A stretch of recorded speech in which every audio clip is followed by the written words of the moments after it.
तो बात चल रही थी वर्तमान के जो हमारे जीवन के प्रॉब्लम्स हैं उसका कारण हमारे निगेटिव विचार। इसलिए अपने विचारों को सकारात्मक बनाने की जरूरत है। जिसके विचार निगेटिव बन जाते हैं उसकी स्थिति बिगड़ जाती है। जिसके विचार ज़्यादा चलते हैं उसको तनाव आता है। तनाव, तन में आना। तनाव को इंग्लिश में क्या बोलते हैं? टेंशन। टेन मतलब कितना? 10। सन मतलब बच्चे। टेंशन मतलब 10 बच्चे। पहले तो 2-4 है, फिर 10 पैदा होंगी, सुखी कैसे रहेगा? इसलिए वर्तमान समय हमें क्या करना है? व्यर्थों से बचना है, सकारात्मक रहना है।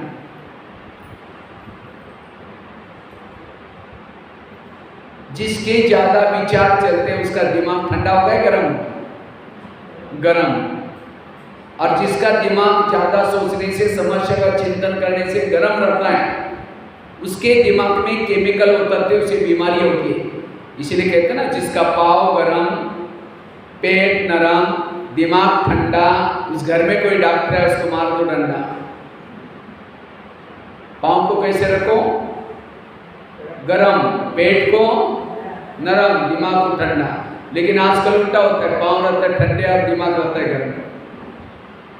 आज किसी को पेट की बीमारी होती है, ईर्ष्या करने वालों को पेट की बीमारी होती है। इसलिए कहते हैं ना, तुम मेरे को देख करके तुम्हारे पेट में जलन होते थे। आज किसी को दूर का कम दिखता है, दूसरे की बुराई वहां के फाड़ फाड़ के देखेंगे। आंखें फाड़ने वालों को आंखों की पुतली फैल जाती है। फिर डॉक्टर के पास जाएंगे, कहेंगे डॉक्टर जी मुझे आजकल धुंधला दिखता है। कहेगा चश्मा लगाना पड़ेगा। चश्मा तो लगाया, फिर भी बुराई देखना नहीं छोड़ेगा, नंबर बढ़ता ही जाएगा। आज किसी को अस्थमा होता है, दमा, कोई भी बातों को पेट में दबा कर रखेंगे, दमेगा प्रॉब्लम। आज किसी को शुगर होती है, शुगर कोई चीनी खाने से नहीं होती। निगेटिव, मैं इसकी सास हूं, मैं इसका पति हूं, मैं इसकी माँ हूं, इसको मैंने पढ़ाया लिखाया, छोटे से बड़ा किया, जब इसकी शादी हुई पत्नी का मानता है मुझे नहीं पूछता। ऐसे निगेटिव बातों से क्या होता है? शुगर पैदा होती है। सभी बीमारियों का जड़ है निगेटिव सोचना। चलो मिनट बाबा क्या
तो बात चल रही थी आज जो शरीर की बीमारियां होती है उसका मूल कारण है नेगेटिव सोचना, अपने समस्या के बारे में सोचना।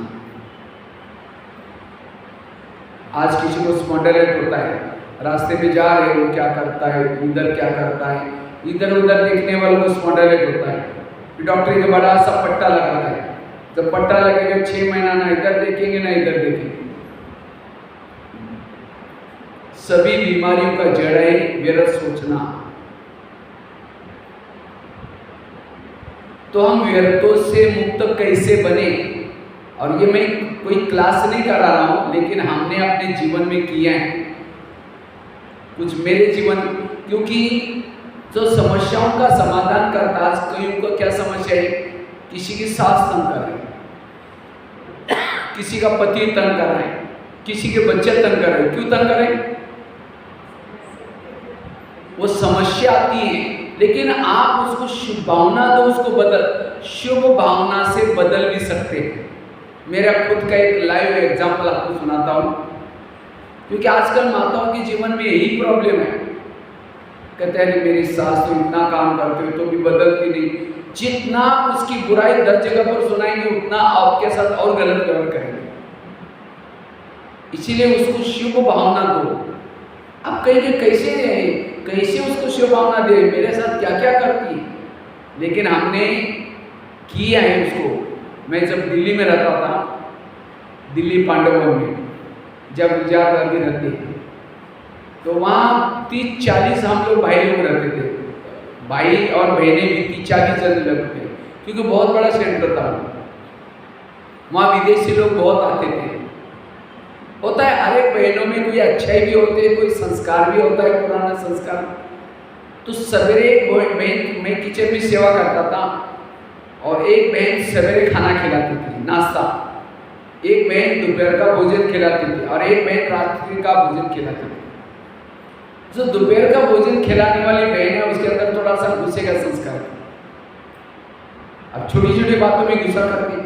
तो मैं क्या करता था, 9 बजे किचन में आता था, तो 9 से लेकर के 12 बजे तक किचन में भोजन बना करके, फिर एक सब्जी की कढ़ाई को ढक करके रख देता था। उसके बाद वो सब्जी का हॉटकेस, रोटी का हॉटकेस, दाल वगैरह सब ठीक करता था। तो कुकर के ऊपर का ढक्कन की सीटी निकाल करके ढक्कन को धुलाई में छोड़ देता था, उसके ऊपर प्लेट रखता था। वो बहन आती थी दोपहर को 12 बजे खिलाने के लिए, आते ही कहेगी कुकर के ऊपर प्लेट क्यों ढका, उसके लिए ढक्कन कहाँ गया उसका।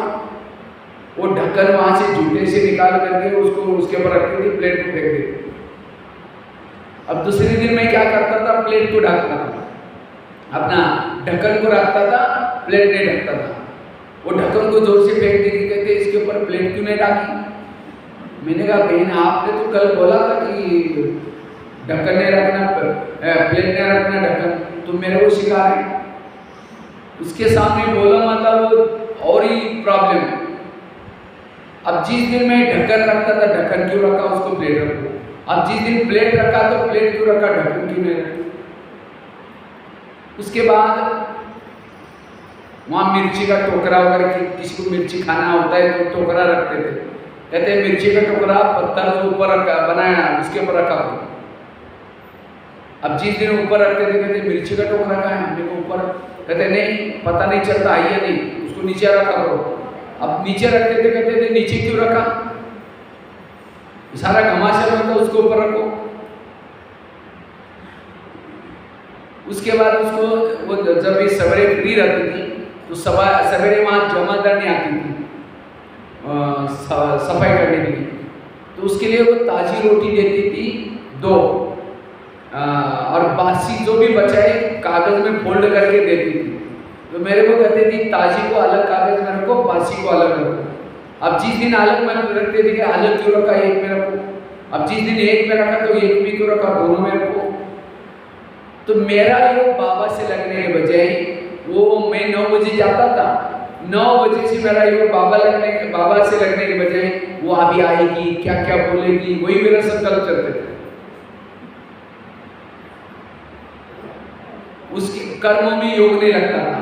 जब शाम को मैं बाबा के कमरे में जाता था योग करने के लिए, भले गीत भी बजाता था, शुरू करता था, मैं आत्मा में सोचता कब तक सहन करना, रोज ये झगड़ा, रोज ये क्या, मैं सोचता ये क्या हो रहा है, मैं योग में बैठा ये विचार कर, क्योंकि जो बातें सहन नहीं हुई योग के समय सारे चित्र आता है यहाँ, तो बैठक योग भी ठीक नहीं। फिर आपस में परिचिंतन भी करते थे, कोई कोई बोलता था यार तुमको बहन डांट रही थी, तुम चुप क्यों बैठे, तुम भी बोलो। मैं फिर सोचता ये क्या मैं परिचिंतन कर रहा हूँ, अब ये सारा कर्मों में योग नहीं, बैठ कर योग ठीक नहीं, परिचिंतन, इसे फिर अमृत वाला योग में बैठे थे, नींद आती थी, थकान से अनुभव दूर, अमृत वाला भी ठीक नहीं, इससे स्थिति काफी बिगड़ गई। तो ऐसे कई दिन तो हो गए। उसने मुझे बोल के रखा था जमाना नहीं आई या नहीं, रोटी बना के रखना आपका काम है, तो मैं बना के रखता था। तो एक दिन बाबा का मुरली में महावाक्य आया, स्लोगन था, जैसे आज का स्लोगन है ना, समस्या का क्या करो समाधान, तो वो स्लोगन क्या था, बच्चे सहन करने के लिए निगेटिव बात को क्या बना दो पॉजिटिव, बुराई को भी अच्छाई में बदलो। तो मुझे ये बात बहुत अच्छी लगी, मैंने सोचा मैं इसको प्रयोग में लाऊंगा भी।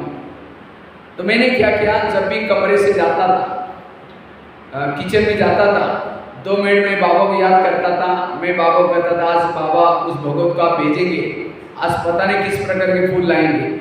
उसने अच्छी तरह डांट लगाई तो खुशबू वाले फूल डाले, उसके शब्दों को, उसके व्यवहार को फूल डालना समझा, भक्ति में मेरी भक्ति कर रहे, फूल डाल रहे, पूजा कर रहे, ऐसा समझ करके मैं तैयार होकर जाता था। निगेटिव को क्या बना दिया पॉजिटिव। जब भी वो बोलना शुरू करती थी ऐसा वैसा, मैं कहता था शुक्रिया बाबा, धन्यवाद बाबा, आज कितनी अच्छी पूजा हो रही, शुक्रिया।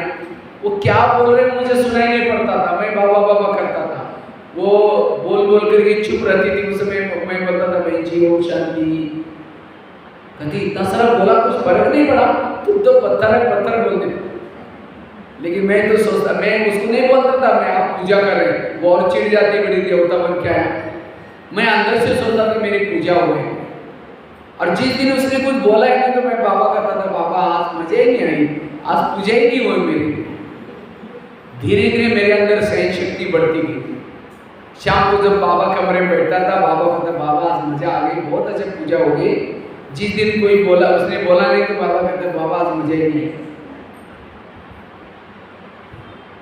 परचिंतन भी बंद हो गया, कर्मों में योग लगना शुरू हो गया, बैठ करके भी योग अमृतवाला अच्छी होने लगी। ऐसे कई दिन बीत गए। तो एक दिन जमादारनी आई नहीं थी, और उसने तो मेरे बोल कर रखा था आई नहीं, आपको रोटी बना कर रखना है। अब 3-4 बंडल हो गए थे 2-4 दिन के। तो उसी दिन कुछ टीचर बहने गुलजार दादी को मिलने के लिए आई थी। तो मैं अपना नाश्ता कर रहा था, वो बहनें भी दादी से मिल करके नाश्ता कर रहे थे। उसने वो पता नहीं उसी दिन क्या हुआ, उसको कैसा गुस्सा आया, वो 2-4 बंडल ला करके सीधा मेरे थाली में फेंक दिया। इतना सारा क्यों बना कर रखा है, अब तुम ही खा लो। अब मेरी थाली नीचे गिर गई। अब कितना निगेटिव चलना चाहिए। मैंने तुरंत पॉजिटिव बनाया। रोज तो फूलों से पूजा होती थी, आज तो बड़े गुलदस्ते ही मेरी पूजा होगी। और वो भी इतना दिव्यों के बीच में, ये तो मेरा सौभाग्य है। तो मेरी खुशी और बढ़ गई। फिर मैंने थाली उठा करके धुलाई करने के लिए गया। मैंने सोचा आज का दिन मेरे लिए यादगार है, मैं आज का दिन का डेट नोट करता हूँ। मेरे पास छोटी एक डायरी थी, उसके अंदर निकाली और उस डायरी के अंदर वो डेट नोट कर दी। तो उतने में वो बहन आई और आकर के कहते, देखा कि मैं तो खुश हो रहा था। मेरे को कहते भैया क्या है सॉरी, वो जमादारनी नहीं आए थे ना, उसका गुस्सा मैंने आपके ऊपर निकाला। मैंने उसको भी पॉजिटिव बनाया। हमने कहा आप थोड़ी गुस्सा करते, आप तो टीचर भेजे हैं, बाबा ने चॉइस किया हुआ है, आप थोड़ी गुस्सा करते, आप तो बहुत अच्छे हैं, आप थोड़ी गुस्सा करते। कोई इविल आत्मा जो दुनिया में भटक रहा है, वो आपके अंदर प्रवेश करके गुस्सा करके चला गया। उस आत्मा के साथ मेरा कोई कार्मिक अकाउंट होगा। कहते वो आत्मा मेरे में क्यों आती। हमने कहा आप आने देते इसे। तो कहते ठीक है, कल से जब आएगा ना मुझे याद दिलाना। हमने कहा ठीक, मैंने उसको भी पॉजिटिव बनाया। हमने कहा आप नहीं गुस्सा करते, कोई और आत्मा आकर के गुस्सा करता है। फिर जब भी दूसरे दिन से जब गुस्सा करते थे, हमने कहा देखा वो आत्मा नहीं कहा हम गुस्सा नहीं करेंगे। धीरे धीरे उसने गुस्सा करना छोड़ दिया। पहले सब आती थी काली का रूप धारण करके आते थे, लेकिन बाद में बिल्कुल मेरे जो चेयर में बैठा था, मैं किचन में चेयर को फेंक दी थी, यहाँ चेयर नहीं रखना है या नहीं करना, मैं खड़े खड़े लिखता था। लेकिन बाद में मेरे को कहते भाई साहब आज क्या विचार सकल मंथन कर रहे हैं, अब क्या ये है कई दिनों तक 6 महीने का शुभ भावना का प्रयोग। उसके बाद उस बहन की बदली हो गई, दूसरे सेंटर पर गई।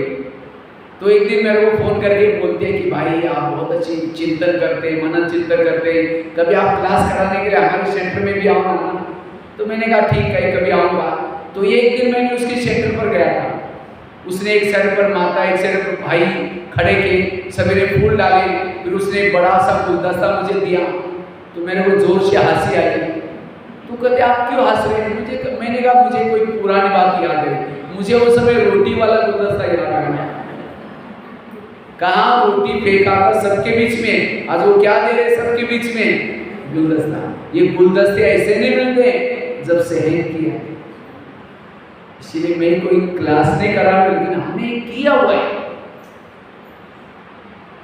अभी भी मैं कई सेंटर पर जाता हूँ, जब गुलदस्ता मिलता है मैं कभी बाबा कहता बाबा मैंने कुछ दिन तो रोटी सहन की, और आज कितने गुलदस्ते आप दे रहे हैं? इसलिए बड़ा बनने के लिए सहना पड़ता है, बिना सहन करके कोई बड़ा नहीं बन सकता। दही बड़ा खाते हैं गुजरात में?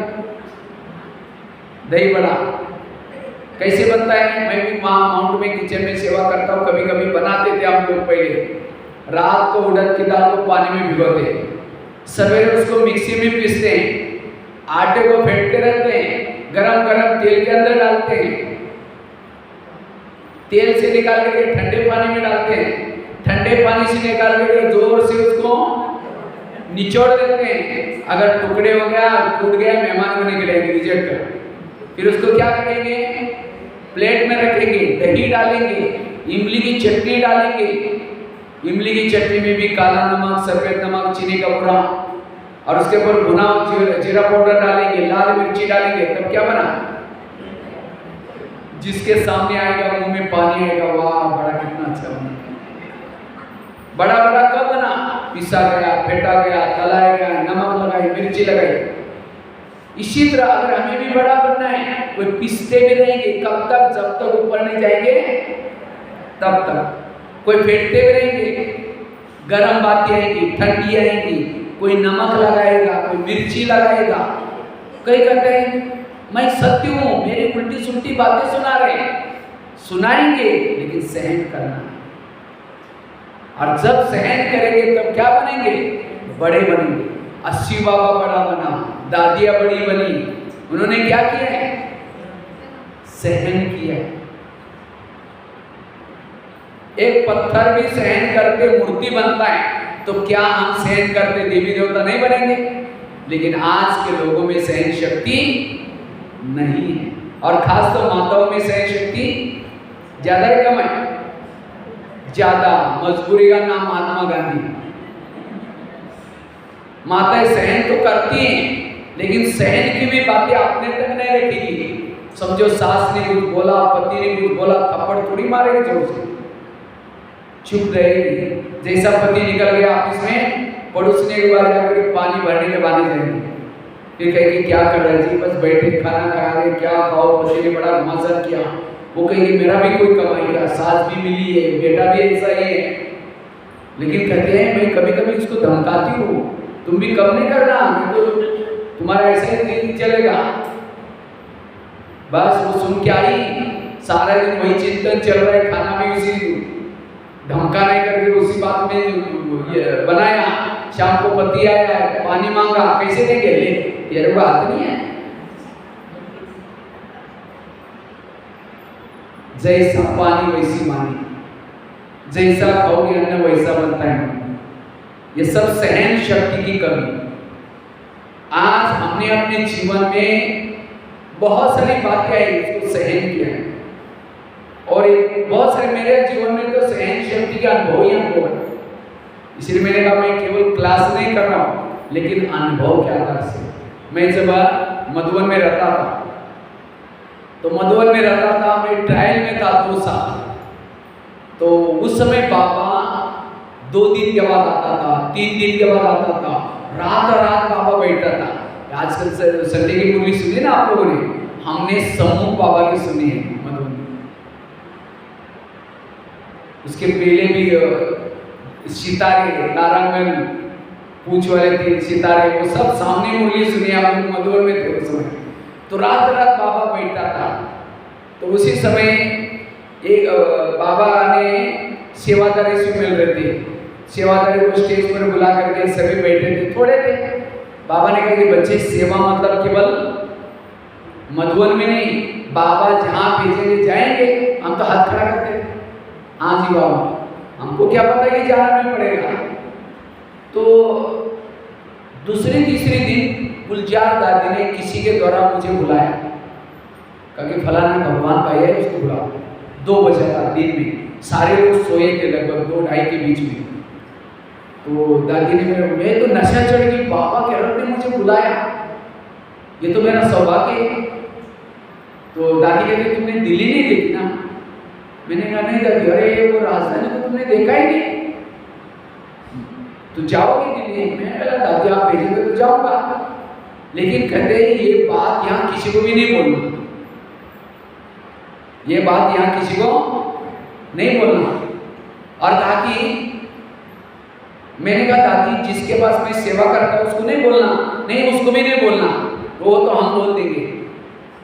तो मेरे को कहते आधा घंटे में तैयार होकर सामान लेके आओ। और मेरे पास कुछ था ही नहीं, एक ही ड्रेस था और ट्रंक था, लोहे का ट्रंक, लेके आए फटाफट।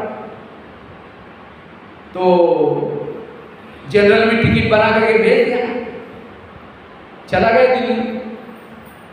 तो मेरे को वहां सेवा क्या मिली?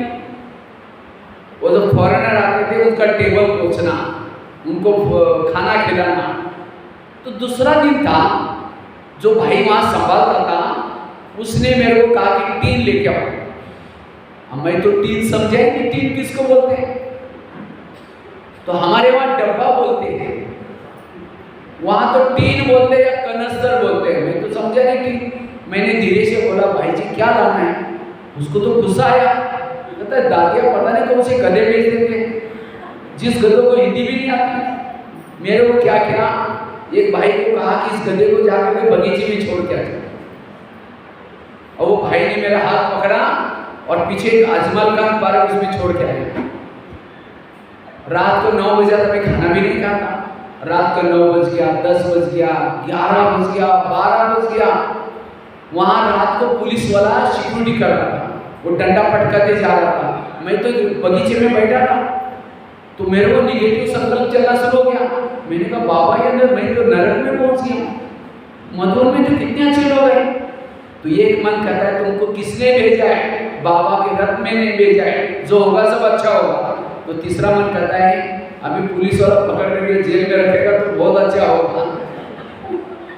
तो इस तरह से मन में अंदर निगेटिव संकल्प चलने लगे।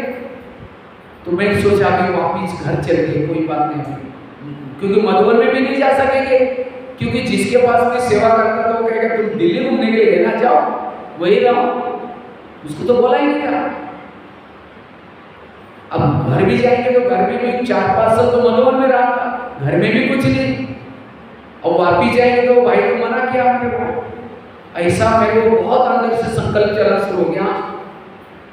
तो करते करते 2 बजे अचानक जैसे ब्रह्मा बाबा सामने जैसे दिखाई पड़ता है। बाबा कहते बच्चे कहीं नहीं जाना, वापिस सेंटर पर जाना, तुमको हिंदी हम सिखाएंगे। तब मेरा मन एकदम शांत हो गया। हमने सोचा कोई बात नहीं। फिर मैं योग करता गया 4 बजे तक। योग करके मैंने वापिस सेंटर पर गया, तो भाई वॉकिंग कर रहा था। कहते तुम वापिस आ गए इधर? कहता तुम मेरे पास सेवा नहीं करना, किचन में जाकर सेवा करना। और तब से लेकर के आज तक किचन में हूँ। देखो उस घटना से भी कितना कल्याण है। अगर वो घटना ना होती तो आज मैं किचन में ना होता। हर बात से मेरा कल्याण ही हुआ, अब कल्याण नहीं हुआ। भले उस समय कड़वी बातें लगी, लेकिन जब किचन में पोछा लगाने की सेवा मिली थी, तो किचन में पोछा लगाते लगाते जो भाई खाना बनाता था, मैं बोलता था भाई जी ये कैसे कैसे बनता है, क्या क्या बनता है? कहता तुम अपना काम कर, इधर देखना भी नहीं कभी। उसको लगा कि मेरा खाना बनाना सीख करके मेरी छुट्टी न कर दी। तो मैं क्या करता था, दूर दूर से देखता था। मुझे राई बोलना भी नहीं आता था, मैं सोचता था काला काला गोल गोल डालना, ऐसा करके वो एक डायरी बनाई, उसमें लिख करके रखा था। ऐसा करके 7-8 महीने शायद मैं पोछा लगाने कर रहा था, वो लिखता था रोज। तो अचानक उस भाई को वहां से जाना पड़ा, कहीं चला गया, उसको कहीं और सेवा मिली। तो गुलजार दादी मेरे को कहते तुम खाना बनाओगे? मैं तो हाँ जी बोलता था। मैंने कहा हाँ जी दादी। तो मैं क्या करता था, जो बनाना है, क्या क्या भोजन बनाना है, वो देख करके आता था, पढ़ के वैसा वैसा छोक लगाता था। धीरे धीरे खाना बनाना सीख गया। एक दिन खीर बनानी थी, तो वहाँ की बहनें तो इतना सब बताती नहीं थी कैसे बनता है, वो आप खुद ही अपने आप खुद बनाना है, अगर कोई किसी को सहयोग नहीं बताएंगे। तो एक दिन खीर बनानी थी, लगभग 150-200 लोगों की भोग था गुरुवार का। तो खीर तो मैंने 6-7 महीने में कभी देखी नहीं थी कैसे बनती है। तो एक बहन आई, मैंने पूछा बहन जी खीर कैसे बनती है? कहते घुटना तक दूध डालो, बोरी भर चीनी डालो, खीर बन जाएगी। मैंने सोचा क्या बोल के गई। तो अभी टाइम हो रहा था, तो मैंने सोचा कि चलो आसिया बहन है, आसिया बहन आप लोग जानते होंगे वर्षिणी, मुझे लगा कि वो शायद शांत रहते, वो बताएंगी। तो मैंने क्या किया, वो ऑफिस में चला गया। मुझे लगा ये भी ऐसे बोलना दे, इसीलिए मैंने क्या किया, मैंने कहा हमारे महाराष्ट्र में अलग टाइप की खीर बनाते हैं, आप लोग कैसे बनाते हैं? जैसे कि मुझे आता है ऐसा समझ करके पूछ लिया। कहते हाँ हमारे यहाँ ऐसे बनाते हैं, ऐसे। तब से मैंने कभी नहीं बोला हमारे पास आपको नहीं आती, हमारे यहाँ ऐसे बनाते हैं, आपको ऐसे बनाते हैं। ऐसा करके सारा खाना बनाना सीख गया। और जब भी वहाँ पांडवों में भाई लोग टिकते नहीं थे, जाना कुछ ना कुछ कारण से निकल जाते थे। लेकिन मैं सोचता था मुझे दादियों ने भेजा है, मुझे भागना नहीं है, सफल बन करके जाना है। तो मैंने देखा वहाँ कारण क्या बनता है कि क्यों जाते हैं, क्योंकि सेवा होने के बाद आपस में मिलकर के कुछ ना कुछ एक दूसरे का परचिंतन, एक दूसरे की बुराई करते। मैंने सोचा नहीं, मुझे क्या करना है, अपनी दिनचर्या में टाइम वेस्ट नहीं करना है। जब भी टाइम मिला खाना बनाया, किचन में जाता था, बाबा कमरे में जाता था, दोपहर को रेस्ट भी नहीं करता था, सारा दिन बाबा के कमरे में, क्योंकि वहाँ डिपार्टमेंट सिस्टम थी। किचन में सेवा किया, उसके बाद आप कुछ भी करो, सो जाओ या परचिंतन करो या योग लगाओ, जो भी करो अपना काम करके। तो गुलजार दादी के साथ, गुलजार दादी हमें भाइयों से बहनों से हर सप्ताह में एक बार मिलती थी। तो दादी से मिल रही थी, तो दादी को बहनों को पूछा, दादी ने कारोबार कैसा चल रहा है? बहनें कहते हाँ दादी बहुत अच्छा चल रहा है, लेकिन ये भाई है ना, जब भी देखो बाबा कमरे में बैठा रहता है। तो दादी ने कहा उसको जो सेवा दिया वो नहीं करता। दादी सेवा तो बहुत अच्छे करता है, लेकिन क्या है, एक दूध है ना, एक लेबर दूध लाता है, लेकिन दूध में कहीं बीच में पानी डाल करके अपने वहाँ दूध निकालता है, इसीलिए दूध बहुत पतला होता है। इस भाई को सेवा देता तो बहुत अच्छा है। तो मेरे को दादी ने कहा दूध लाओगे? मैंने उसको पॉजिटिव लिया। मैंने सोचा अच्छा है दूध लाऊंगा तो मेरी एक्सरसाइज हो जाएगी, साइकिल चलाऊंगा, फिर वहाँ जाऊंगा तो लाइन में खड़े रहेंगे, तब तक किसी को 2 बाबा के शब्द सुना सकते हैं, क्योंकि पांडवों से बाहर वहाँ बिना काम से कोई नहीं जा सकता था। इसलिए मैं सोचा अच्छा है बाबा ने मुझे सेवा का संदेश देने का चांस दिया है, मैंने हाँ जी बोला। फिर अगले सप्ताह में फिर दादी के पास बैठे थे। दादी कहा कि, दादी ने पूछा सब ठीक है? दादी कहते हाँ ठीक है। बहनों ने कहा ठीक है, लेकिन ये भाई ना बहुत बाबा कमरे में बैठा है। तो कहा कि उसको जो सेवा, नहीं सेवा तो एक्यूरेट है इसकी, लेकिन दादी जो पोछा लगाते हैं ना भाई, वो दिन में कोई नहीं होते तो चीनी चोरी करता है, चाय पत्ती लेके जाता है जेब में, इसको दे दो तो बहुत अच्छा है।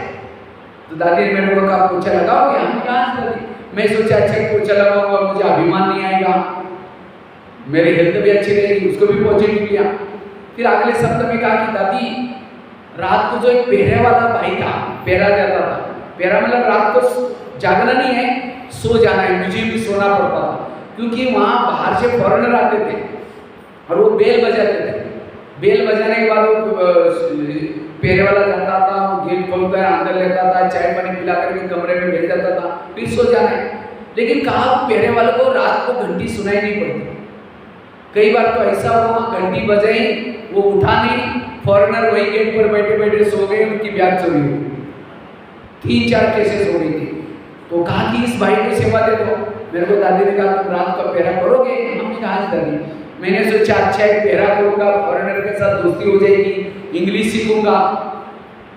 और मेरे लिए वो फॉरेनर की रात की ड्यूटी मेरे लिए वरदान हो गई, बहुत बड़ा वरदान हो गया।